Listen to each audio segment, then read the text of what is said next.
Watching my young friend Jyoti die suddenly and unexpectedly caused me to reevaluate priorities and take more creative action. And beginning in January, I relearned a piece of piano music that I had played when I was 16. Now, I'm not even sure that Jyoti knew that I had studied classical piano as a child, but one way that I carry her light inside me is that I continue to treasure her keen recognition of and confidence in my strengths. And I seek today to cast that light outward by offering this piece of music, The Engulfed Cathedral by Claude Debussy, in Jyoti's honor. And despite my trepidation at playing in public for the first time in 36 years. So Debussy based this piece of musical impressionism on French Celtic folklore, the myth of the lost city of Ys, swallowed by the sea off the northwest coast of France. On a clear day, supposedly, you can still hear the bells of this cathedral ringing from the deeps. The composition is a dramatic and colorful musical rendering of the sunken cathedral rising up out of the watery depths to its full power and glory, and then sinking back down again, gone but not forgotten, and ready to rise again. Coming back to this music after such a long break from playing, I have reinterpreted the story symbolically for my own personal and spiritual sustenance, and an unusual interpretation employed in the service of self-care is something that I know Jyoti would appreciate.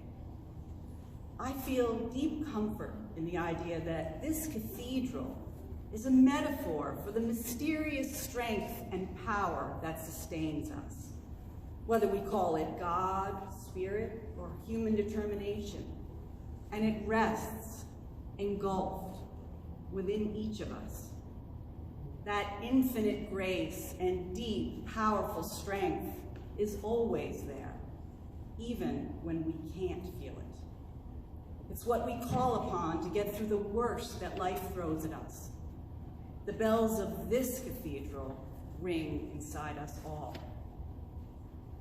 The unique challenges that Jyoti faced during her life required the development of an unusually deep and profound and formidable strength that enabled her to rise and rise again and then rise again, to share her light so brilliantly with the world. She would not have been able to continue without it.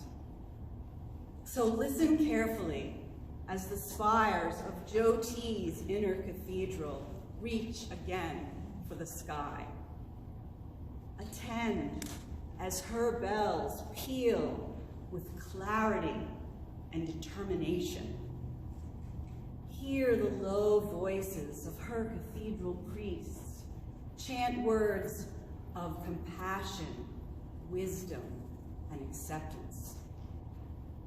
And let your ears and heart celebrate Jyoti's exuberant, shining legacy of strength and generosity as the grand chapel organ blazes forth with the fierceness of Jyoti's dedication to pulling the strength, grace, and power out of those around her, even as she pulled these infinite resources from deep within herself. Happy birthday, my friend.